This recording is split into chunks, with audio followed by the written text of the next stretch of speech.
For 500 years, Rome was a republic. It was governed by its citizens, but in its final century, from 133 to 30 BC, a perfect storm of ambition, class warfare, and brutal civil war just tore it apart. This is the story of that revolution, 100 years of pure chaos that didn't just destroy a republic, but gave birth to an empire. So you gotta ask, how does a government that stood for 5 centuries just crumble in one? Let's get into it. Okay, so here's how we're going to track this incredible story. Think of it like a 6-act play.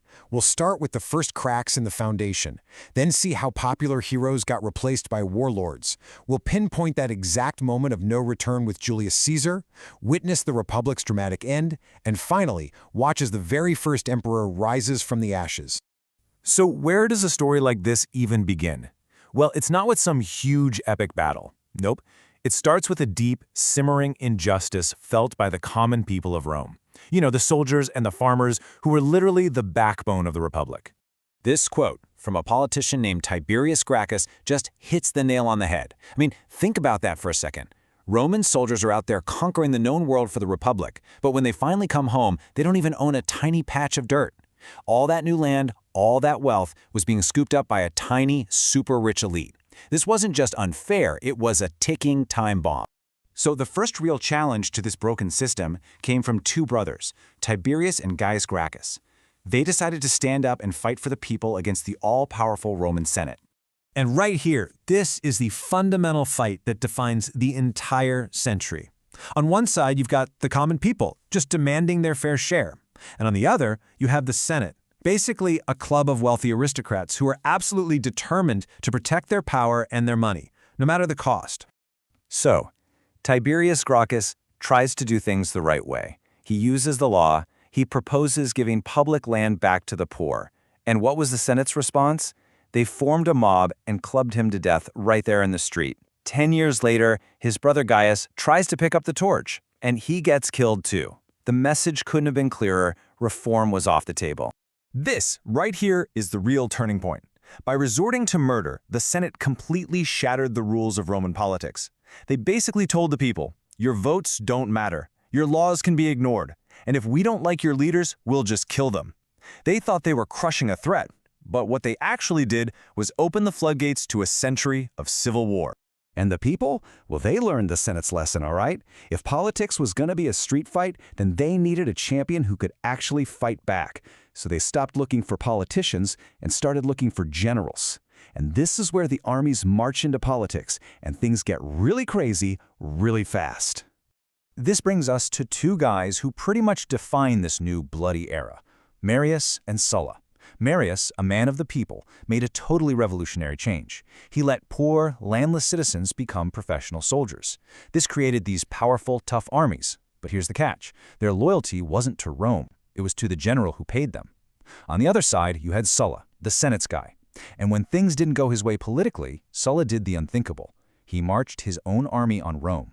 For the very first time, a Roman general used his legions against his own city. The civil wars had officially begun. After crushing Marius's allies, Sulla set a terrifying new precedent. He forced Rome to make him dictator, then started a systematic slaughter of anyone who opposed him. He rewrote all the laws to give the Senate absolute power. He basically created the playbook for how one man, with one army, could become the absolute master of the state. And it was a playbook others would soon follow.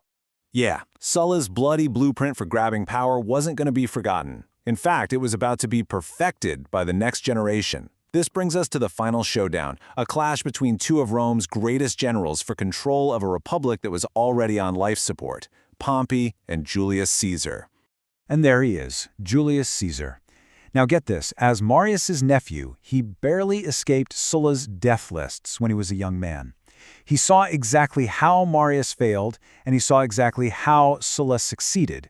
He learned from both of them, and he was determined not to make their mistakes. For 8 years, Caesar was off fighting in Gaul. But he wasn't just conquering a massive new territory for Rome. He was forging an unstoppable, veteran army that was loyal to him and him alone. He even wrote a book about it, which is basically a brilliant piece of PR to make sure everyone back home knew he was a superstar. Of course, the Senate started to get terrified of his power, so they teamed up with his rival, Pompey, to try and take him down.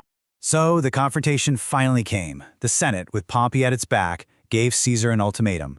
leave your army behind and come back to Rome as a regular guy. For Caesar, this was basically a death sentence, and he knew it.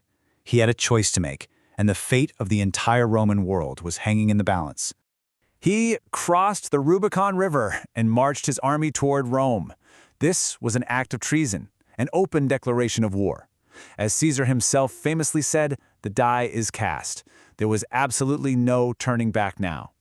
The civil war that followed was swift and it was brutal. At the huge battle of Pharsalus, Caesar's experienced legions completely shattered Pompey's much larger army. Pompey ran off to Egypt, only to be assassinated. And just like that, with that one incredible victory, all opposition just crumbled. Julius Caesar was now the undisputed master of the Roman world.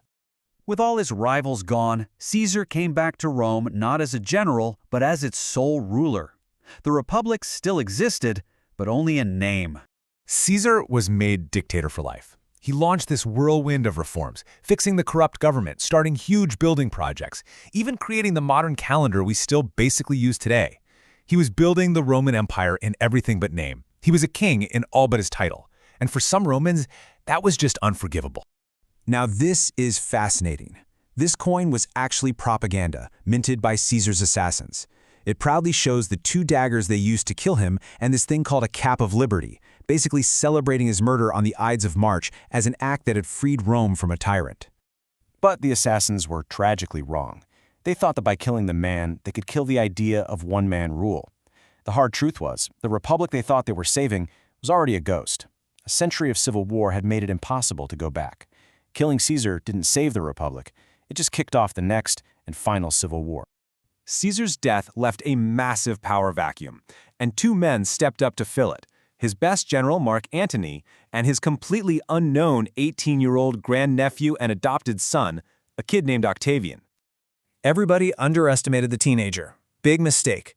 Octavian was more clever and more ruthless than anyone could have possibly imagined. First, he brilliantly used his inheritance, Caesar's famous name, and his money to build an army out of thin air. Then, he teamed up with Antony to hunt down and crush Caesar's assassins. And then, with all other rivals gone, he turned on Antony himself, winning the final victory against him and Queen Cleopatra at the naval battle of Actium. By conquering Egypt, he united the entire Roman world under his absolute control. Octavian, the kid nobody saw coming, had won the whole thing. He was given a new name, Augustus, and he would rule as Rome's very first emperor. The century of revolution was finally over. The famous 2 centuries of Roman peace, the Pax Romana, were about to begin. And all this leaves us with a pretty haunting question. After 100 years of non-stop bloodshed, was this the only way it could end? Had the Republic become so broken that only a dictator could bring peace? The story of Rome's fall forces us to ask a question that's still relevant today. What is the true price of stability, and how much freedom are people willing to give up to get it?